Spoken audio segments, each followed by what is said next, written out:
Assalamu alaikum wa rahmatullahi wa barakatuh. Ndagusuje kandi ngwaye ikaze mu mateka y'intumwa y'Imana Muhammad sallallahu alayhi wa sallama, aho ngoha ikaze ngira nti assalamu alaikum wa rahmatullahi wa barakatuh. Reka nizere ko umeze neza wowe udukurikiye uri mu bice bigiye bitandukanye, aho ikiganiro cyacu tugiye kugifungurira akaza rero amasezerano y'ubufatanye bwa Kisilamu. Intumwa Muhammad sallallahu alayhi wa sallama yasinyanye amasezerano nabo y'ubufatanye bwa Kisilamu. Intumwa Muhammad sallallahu alayhi wa sallama arangije igikorwa cyo kunga ubuvandimwe hagati y'abayisilamu, hakurikiyeho amasezerano yari agamije kurimbura ibisigisigi bya kera byari bishingiye ku ironda koko. Ntiyasize inzira iyo ariyo yose umuntu yanyuramo ngo asubire muri uwo mwanda w'ivangura moko n'ivangura karere n'ivangura ruhu.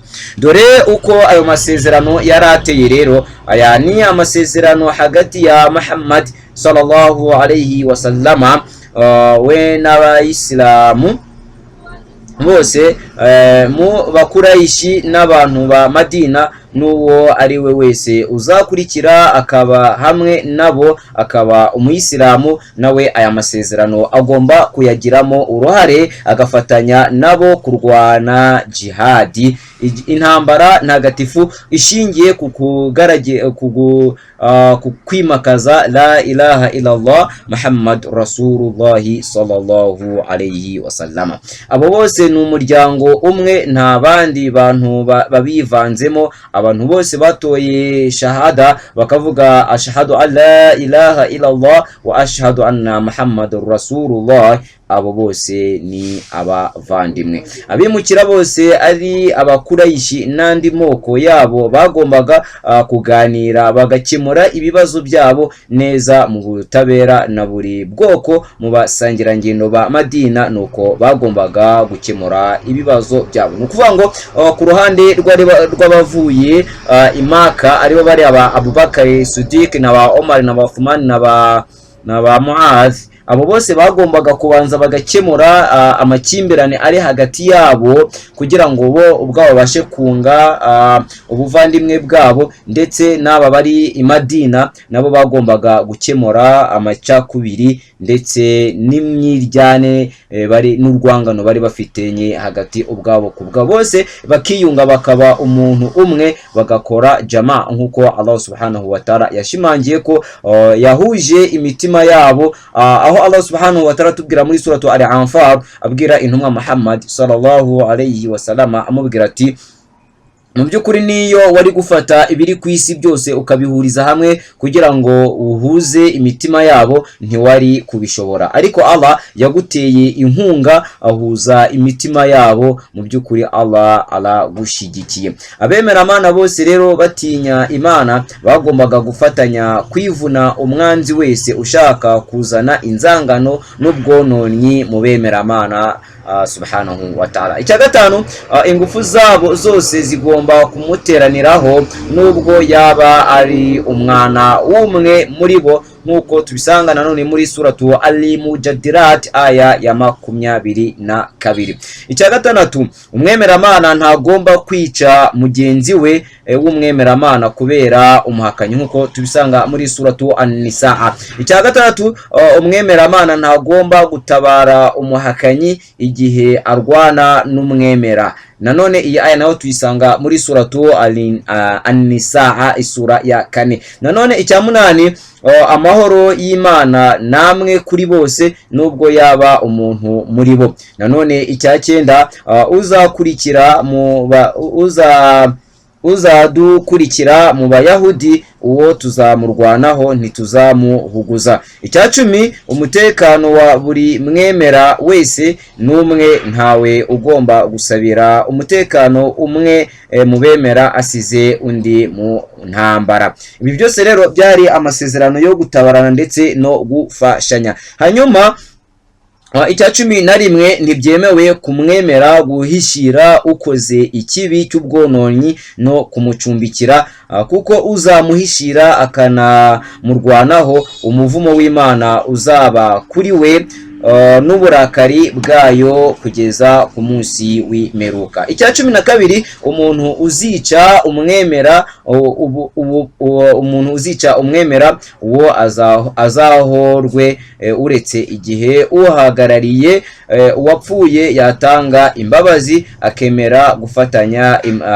akemera gufata impongano ariyo dia cyangwa se impoza marira, nkuko tubisanga muri suratu An-Nisa isura ya 4. Icya 13, uko muzatandukana uko ariko kose mujya impaka ku kintu runaka, mujye mukigarura ku Mana n'intumwa yayo, nkuko nanone tubisanga muri suratu An-Nisa isura ya 4 umurongo wa 59. Bagaragu wa Allah subhanahu wa ta'ala, ibi byose biragaragaza ko umuyobozi wese ugiye kuyobora abayisilamu ndetse no kubigisha abagomba kubanza kwita kuri aya masezerano yo kunga ubuvandimwe bwabo no gushyigikira ndetse no kurandura amacakubiri ari hagati yabo ndetse n'ironda koko aho ryaba riri hose, ryaba arishingiye ku karere, ryaba rishingiye ku bihugu runaka, ryaba rishingiye ku mirenge runaka, cyangwa se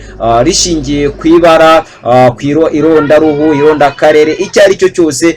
Umuyobozi ugiye kuyobora abayisilamu abagomba kubanza kwita cyane cyane kurandura inzangano ndetse n'ironda koko mu bo agiye kuyobora ndetse agiye kwigisha. Nyuma ibyo byose intumwa Muhammad sallallahu alayhi wa sallama amaze kurandura iyo mizi yose y'ubushyamirane, icyo yahise akora, yahise akurikizaho kwigisha abayisilamu.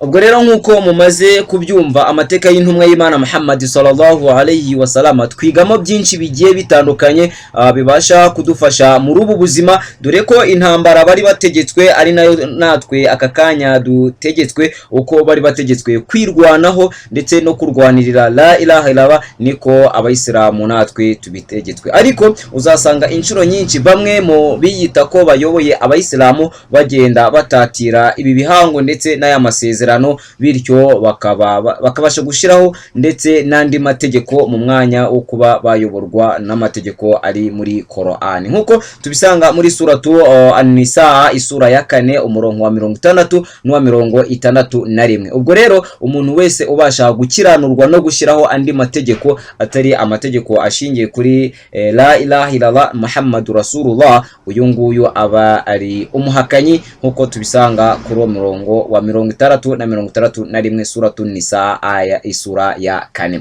Ubwo rero umuyobozi wari wese ugiye kwigisha abayisilamu aba agomba kubanza kunga ubu buvandimwe, nkuko tubigasanga mu nyigisho z'intumwa Muhammad sallallahu alayhi wa sallama, kuko icyambere akigera i Madina ntabwo yahise yihutira kwigisha abayisilamu, ahubwo yahise yihutira akunga ubuvandimwe bwabo ndetse no kurandura ironda koko n'ironda ruhu n'ironda karere ndetse n'ivangura ryari hagati muri bo. Ubwo rero kwigisha abayisilamu yabitangiye ate? Intumwa Muhammad sallallahu alayhi wa sallama kugira ngo ashinge imizi y'umuryango mushya wari utangiriye i Madina. Nyuma y'ibyo bikorwa byose tumaze kubona twavuze haruguru, yitaye cyane cyane ku kwigisha abayisilamu uburenganzira bwiza bwa kisilamu no kwizeza imitima yabo no kubatoza imico myiza irimo gukundana, kubahana, gufatanya, gusenga no kumvira. Dore rero amwe mu masomo intumwa Muhammad sallallahu alayhi wa sallama yagendaga atanga mu bihe binyuranye akurikije icyabaga gikenewe muri ako kanya. Ni nako rero tubisanga mu nyigisho. Umugabo yabajije intumwa Muhammad sallallahu alayhi wa sallama aramubaza ati, ni ikihe ubwo rero tugana ku musozo turagira ngo tusubikire ahangaha turebere hamwe aya ya 23 gatandatu tugeze kuri 30, turebera hamwe uko Qur'an yagiye ishimangira ibikorwa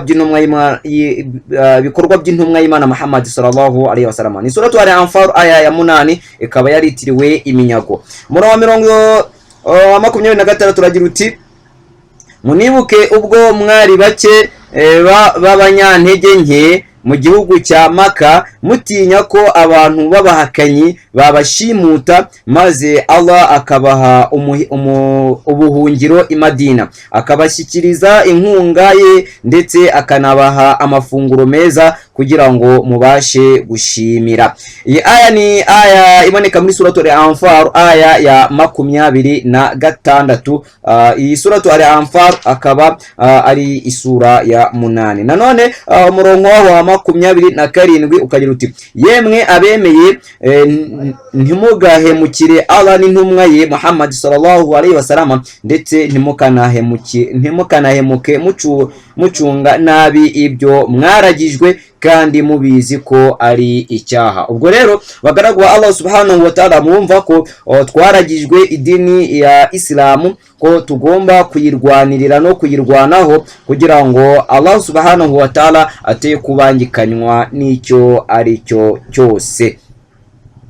Nanone bagaragwa Allah subhanahu wa ta'ala, umurongo wa 28 ukagira ati: munamenye ko imitungo yanyu n'urubyaro rwanyu ari ibigeragezo, kandi ko mu by'ukuri kwa Allah ahari ibihembo bihambaye. 29 ikagira iti: yemwe abemeye nimutinya Allah, azabashoboza gutandukanya ikibi n'icyiza, abahanagureho ibyaha byanyu ndetse anababarire, kandi Allah ni nyiringabire zihambaye. Umurongo wa 30 muri suratu al-Anfal isura ya 8 aya ya 30 tugeze ikagira iti: unibuke yewe Muhammad sallallahu alaihi wasallam, ubwo abahakanye bagucuriraga imigambi yo kukugira ngo bakugire imbohe mu gihugu cya Maka, cyangwa ngo bakwicire muri Maka, cyangwa ngo bakumeneshe bakwirukane. Bacura imigambi, Allah acura indi migambi myiza yo kuburizamo imigambi yabo mibi, kandi Allah niwe uhebuje mu kuburizamo imigambi mibisha. Ku murongo wa 31 ikagira iti: niyo basomewe amagambo yacu Qur'an baravuga bati erega twarayumvise, niyo dushaka twari kuvuga ameza nkayo. Ibi ntacyo biricyo usibye kuba ari inkuru zabo hambere. Subhanallah, subhanallah, subhanallah, subhanallah. Uko nguko niko Qur'an abagumye kuyipfobya kugeza icyo gihe, kugeza amagingo ayangaya. Abantu batayifata nk'amategeko y'Imana Imana yahaye abantu ngo bayakurikize, ndetse n'abayakurikije bafatwa nk'abigometse ku mategeko agiye atandukanye ari mu bihugu bigiye bitandukanye. Nanone ku murongo wa 32 Imana iti: unibuke yewe Muhammad sallallahu alaihi wasallam, ubwo bavugaga bati: Mana nyagasani, niba koko iyi Qur'an ari ukuri kuguturutseho, ngaho tugusheho imvura y'amabuye iturutse mu kirere, cyangwa utuzanire ibihano bibabaza. Murongo wa 33 ukagira uti: kandi Allah ntiyari kubahana mu gihe wowe Muhammad sallallahu alaihi wasallam wari ukibarimo, ndetse nta nubwo Allah yari kubahana mu gihe basaba imbabazi. Bagaragwa Allah subhanahu wa ta'ala, ahangaha niho dusubikiye iri somo ryacu, tukaza kuba turisubukuramo. Ariko muri bimwe twizemo nuko Allah subhanahu wa ta'ala hano harimo amategeko abiri. Itegeko rya mbere abayisilamu bamaze kwirengagiza. Itegeko rya mbere ni ryo kurwana, barwanira la ilaha illallah. Ibyo ngibyo batabishobora bagakora hijra, bakimuka nkuko tubisanze muri mirongo igiye itandukanye tumaze gusoma muri Qur'an, bagakora hijra, bakimuka barinda idini ryabo, nkuko nanone tubisanga muri suratu an-Nisaa ku murongo waho wijana, aho Allah subhanahu wa ta'ala avuga ati: wa wundi uzimuka kubera idini ya Allah subhanahu wa ta'ala agira ngo ritaza kononekara cyangwa se abana riri gukoreshwa nabi, uyu nguyu aho azaba yimukiye azahasanga imbabazi n'ibihembo ndetse n'imigisha bigiye bitandukanye. bitandukanye. Byumvikane ko rero amategeko nabiri, itegeko rya mbere ni iryo kurwana mu nzira ya Allah subhanahu wa ta'ala, itegeko rya kabiri iyo ibyo bikunaniye uba ugomba kwimuka aho ngaho hari gukorerwa icyo kibi wananiwe kurwanya, hanyuma aho ugiye ugahita usaba idua, Allah subhanahu wa ta'ala we akikorera icyo agomba gukora. Abo ngabo bakumenesheje, abo ngabo baguhakanye, abo ngabo bakugiriye nabi. Bityo rero kuba nanone ahantu haba hari gukorerwa ikibi ukagumya ukahicara cyangwa se ukahatura cyangwa se ukahakorera, uba nawe uri kwifatikanya na ba bandi bari gukora bya bibi bigiye bitandukanye. Niyo mpamvu rero umuyisilamu ategetswe kurwanya ikibi akagikuraho, ibyo atabishobora akavuga akacyamagana, ibyo atabishobora akimuka. Ibyo ngibyo iyo nanone atabishoboye akajya muri ba bandi ngo bababare ku mutima, uyu nguyu agongana na aya iri muri suratul An-Nisa aya ya 73, aho Allah subhanahu wa ta'ala ababaza ati ese ntabwo isi ya Allah yari ngari, kuki baba batotereje ahangaha, kuki mutimukiye ngo mujye ahane? Niba rero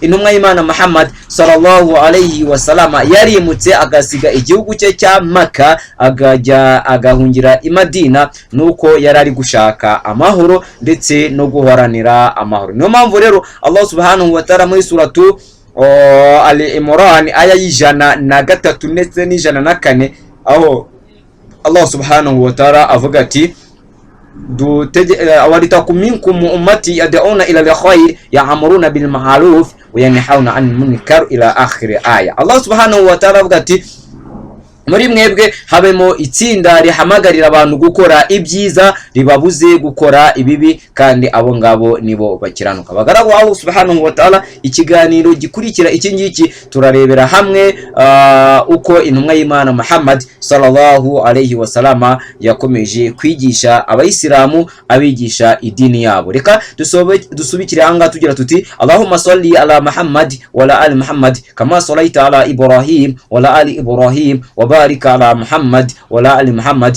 كما باركت على إبراهيم ولا آل إبراهيم في العالمين إنك حميد مجيد. ربنا اتنا في الدنيا حسنة وفي الآخرة حسنة وقنا عذاب النار. اللهم ارحمني بالقرآن وجعله لي إمام ونورا وهدى ورحمة للمؤمنين والمؤمنات والمسلمين والمسلمات أحياء منهم والأموات. سبحان ربك رب العزة عما يصفون وسلام على المرسلين والحمد لله رب العالمين. السلام عليكم ورحمة الله وبركاته.